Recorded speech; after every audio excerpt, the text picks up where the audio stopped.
Yo tout le monde, je vous retrouve pour la création d'un chat grâce à Socket.io que vous pouvez voir ici sur leur site officiel avec Socket.io qui nous sert en fait à établir des communications en temps réel. Comme ici, on voit en fait que ce code source permet de traquer des tweets et du coup de les afficher en temps réel dans leur petite fenêtre ici sur les thèmes Socket.io et JavaScript. Donc, nous ce que l'on va faire, c'est que l'on va pouvoir lancer du coup notre site. Et ensuite chatter avec quelqu'un qui a aussi ce site d'ouvert. Donc ça va être très très simple et c'est vraiment histoire de montrer comment fonctionne Socket.io. Et voilà, on est vraiment sur une application très basique. Il faut connaître par contre Node.js si vous ne voulez pas galérer. Donc la première chose que l'on va faire, c'est hop, aller dans un dossier n'importe lequel. Donc on va créer un nouveau dossier que l'on va appeler Socket par exemple. Alors on peut faire un clic droit, ouvrir avec code si vous avez Visual Studio Code installé. Sinon, vous allez sur internet et vous téléchargez Visual Studio Code afin de l'installer. Et si vous n'avez pas cette petite chose qui apparaît, on va pouvoir du coup code./ et socket. Utiliser la commande code afin du coup d'ouvrir directement le dossier à l'emplacement voulu dans Visual Studio Code. Alors, la première chose à faire, c'est du coup d'initialiser notre projet. Alors du coup par contre, il va vous falloir installer Node.js. Vous allez du coup sur download, nodejs.org/download, et vous téléchargez la version LTS, la version donc long term support. Et évidemment là vous choisissez si vous êtes sur Windows ou sur macOS l'installer qui va convenir. Voilà. On commence du coup par, une fois avoir installé Node.js, utiliser la commande npminit. Alors ici, on va appeler notre package, oui, socket chat app par exemple. Version 1.0, pourquoi pas. Description, on va mettre chat app tutorial. Entry point index.js, oui. Test command, on va pas en mettre. Git repository non plus. Keywords, author. Pourquoi pas mettre votre pseudo par exemple. On n'a pas de licence. Is this OK? Yes, on appuie sur entrée.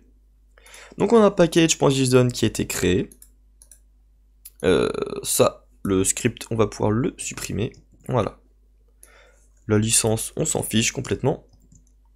Et c'est nickel.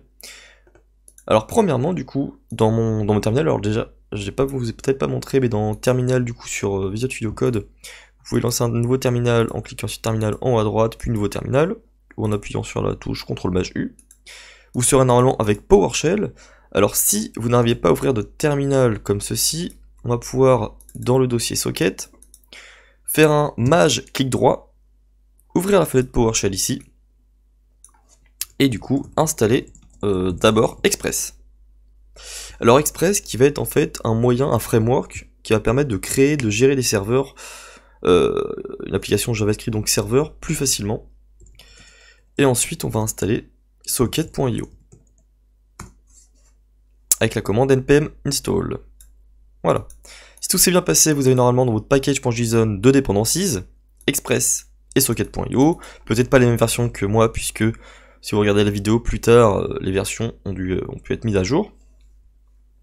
Alors on ne fait pas attention au package lock et aux node modules, ça on n'a pas à y toucher, c'est généré par du coup npm. Ce que l'on va faire, c'est créer un fichier index.js qui va contenir du coup tout notre code de serveur. Et on commence par définir une constante app qui va être du coup égale à du coup express. Voilà, alors c'est une méthode. On utilise la méthode express en fait. Voilà, et on crée donc notre application, notre serveur dans cette constante. Enfin notre express. Et notre serveur sera en fait notre HTTP. Et on lui utilise la méthode createServer depuis voilà, notre framework Express. Ensuite, on va faire un require de socket.io. Alors je vais juste, hop voilà, Du coup en paramètres, il va prendre notre serveur, comme ceci. On va pouvoir les mettre comme là, voilà. Donc ici ce que l'on a, on a tout simplement juste initialisé nos constants, donc pour pouvoir les utiliser. Express va nous permettre du coup de manipuler les routes plus facilement. On va du coup définir une première route, ce sera derrière la seule de notre programme, qui donc est le chemin initial de notre application web. Et donc, ce que l'on va faire du coup avec une fonction fléchée, alors app.get, le slash qui va signifier le chemin de base en fait, prend deux paramètres, requête et res, fonction fléchée du coup, et ce que l'on veut faire c'est qu'en fait, on veut envoyer notre réponse, alors on veut envoyer notre fichier, c'est-à-dire celui-ci. Alors send file, voilà c'est deprecated, hein, surtout utilisez bien le send file avec un F majuscule. Et ce que je vais faire, donc j'appuie sur Alt-GR7, voilà. Et donc j'ai mes petites cotes comme ceci qui va nous permettre d'interpoler nos chaînes et du coup d'utiliser des variables dans notre chaîne de caractères. Alors la variable double underscore dirname qui représente du coup le chemin actuel, c'est la chaîne. Alors j'enlève, voilà, j'utilise $ suivi des accolades, ensuite le dossier slash public, dossier public point, suivi de mon dossier index.html, de mon fichier pardon. Je crée du coup mon dossier public et mon fichier index.html. C'est-à-dire qu'en fait le code de ce que l'on est en train de développer dans ce fichier index.js, ici le .get nous permet de définir notre route qui va du coup représenter le fichier index.html. C'est-à-dire que l'utilisateur lui verra le fichier index.html à l'emplacement slash correspond au chemin de notre site. On va pouvoir directement commencer par server.listen pour vous montrer. Sur le port 3000, fonction fléchée.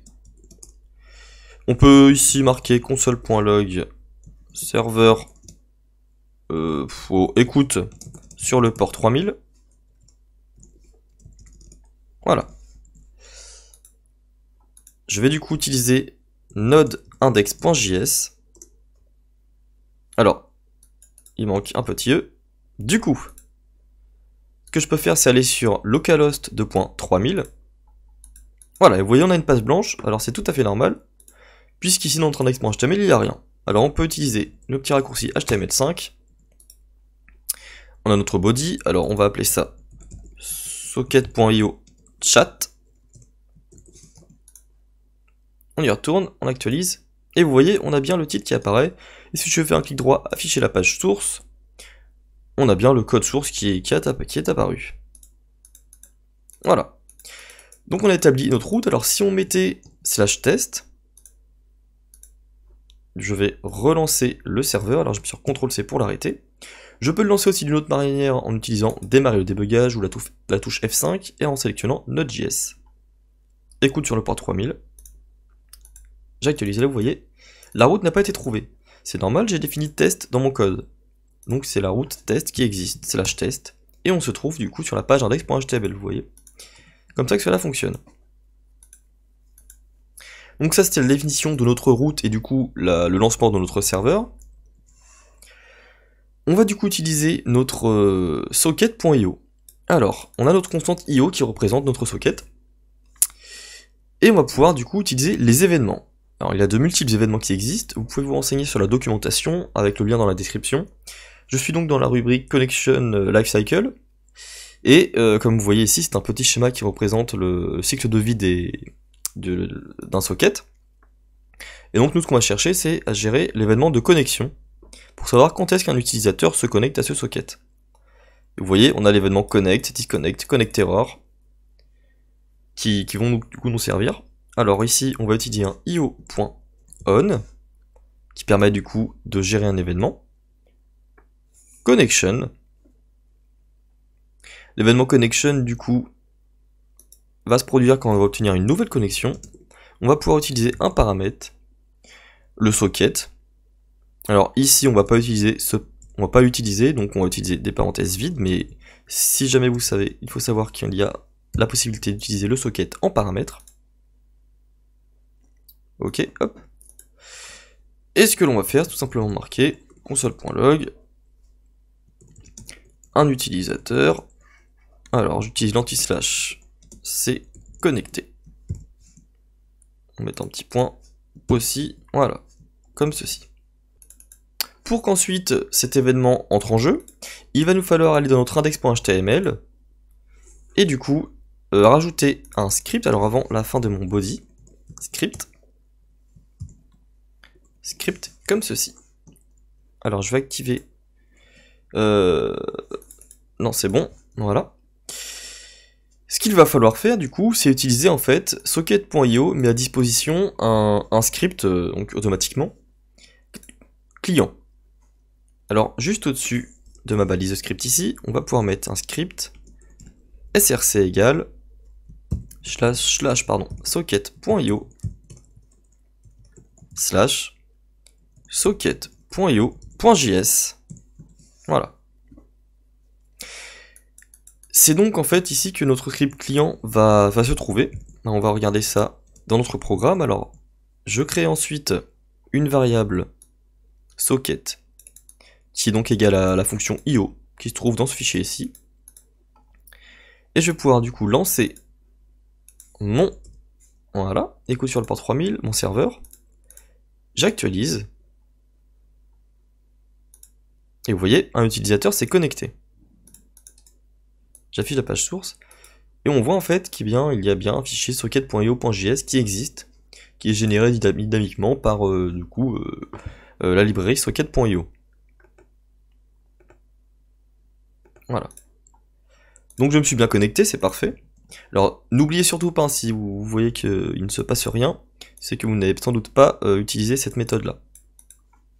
Donc ce que l'on va faire, c'est que je vais récupérer un petit bout de code, voilà, qui va nous permettre du coup d'utiliser jQuery pour manipuler un peu plus facilement le JavaScript. Donc ce que l'on va faire, c'est créer du coup une fonction qui va s'exécuter directement. Hop, voilà. Ma fonction JavaScript, donc jQuery, on utilise var_socket égale io. Et ce que l'on va faire, c'est créer un formulaire qui va nous permettre d'envoyer des messages. Alors dans mon body, juste au-dessus, je crée une liste. Alors je crée sans doute une div id égale message. On va servir de cette id afin du coup de pouvoir y afficher les messages.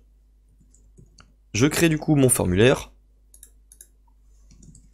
avec une action vide pour bien préciser que je travaille sur ce même document, sur l'index.html, je n'envoie pas mes données ailleurs. Un input, comme ceci, ça se ferme, voilà. ID message, ça va être ici que l'on va taper nos messages, alors on enlève le autocomplete aussi, pour ne pas qu'il s'autocomplète avec des noms d'utilisateurs ou quoi que ce soit. Et je crée ensuite un bouton send, permettre d'envoyer nos messages. Alors à partir de là, si je relance mon serveur, voilà, j'ai un petit formulaire qui va nous permettre, quand on va appuyer sur quand on va envoyer un message, les messages vont s'afficher ici, juste au-dessus. Alors pour ce faire, il va falloir utiliser une méthode jQuery, form.submit. On va utiliser une fonction. Alors on peut utiliser une fonction classique avec notre événement. Hop. Déjà ce que l'on fait, c'est qu'on utilise prevent default afin d'empêcher le rechargement de la page. Et ici ça va être très intéressant, on va en fait envoyer un message à notre socket, à notre script qui va se situer ici, grâce à la méthode emit. Ce que l'on va faire, c'est, voilà, utiliser notre socket, et on va du coup émettre un message. Alors on peut appeler ça chat ou chat message. Ensuite, en deuxième paramètre, on passe hop, le message. Alors on met un dièse pour bien spécifier que l'on cherche l'ID. Ici, je n'ai pas mis de dièse car en fait, on cherchait le premier balise formulaire qui va trouver. Et on utilise la méthode val. Méthode val qui permet de récupérer la valeur contenue dans notre input. Ensuite, ce que l'on fait, c'est que notre message, on va le rendre vide, afin de pouvoir réécrire un message directement par la suite. Et on va utiliser return false, voilà, pour pouvoir le exécuter directement, sans souci. Ce que l'on va faire, c'est aller du coup ici, dans notre script du côté serveur, et on veut catcher en fait, on veut réceptionner cet événement. On veut écouter cet événement. Donc, dès que l'on va entendre parler de chat message, on va récupérer notre fameux message en utilisant un paramètre. On va utiliser console.log message plus message. On va bien voir si on reçoit ce message. On a bien utilisé chat message ici, c'est parfait. Alors je vais relancer mon serveur, mettre ceci en plus petit, j'actualise, voilà. On envoie notre message. Ah, il ne s'est rien passé. Alors pourquoi s'est-il rien passé? On va essayer de trouver le problème. Peut-être qu'on a un bug ici. Non. C'est tout à fait normal. J'ai fait une erreur très bête. C'est-à-dire qu'en fait ici, ça peut ne se produire que lorsqu'un utilisateur est connecté. Et en fait, on utilise le socket qui provient de cet événement. Donc à l'intérieur de notre onConnection, on copie ceci. Donc ce sera notre socket.on chat message. C'est notre socket qui récupère cette écoute en fait. Donc c'est ma faute. Je vais pouvoir relancer mon serveur. J'actualise. Salut. Et vous voyez, on reçoit bien tous les messages. Alors on peut mettre des caractères n'importe comment. On reçoit bien le message, c'est parfait. Donc du coup, une fois qu'on a reçu ce message, on va en fait utiliser cette fois-ci io.emit afin de renvoyer ce message à notre client. Et du coup, on lui renvoie le même type d'événement, chat message, avec le message. Et grâce à ça, en fait, on va pouvoir faire une écoute, effectuer une écoute sur l'événement. Grâce à mon socket, on utilise le on chat message avec notre fameuse fonction qui prend en paramètre le message. On va pouvoir le traiter et du coup afficher quelque chose donc sur notre div. Alors dans notre div messages qui correspond à la div juste au-dessus de notre formulaire, on va lui ajouter donc append qui fait apparaître un message à la fin de la div. J'utilise jQuery. On fait apparaître une balise P paragraphe .text de message.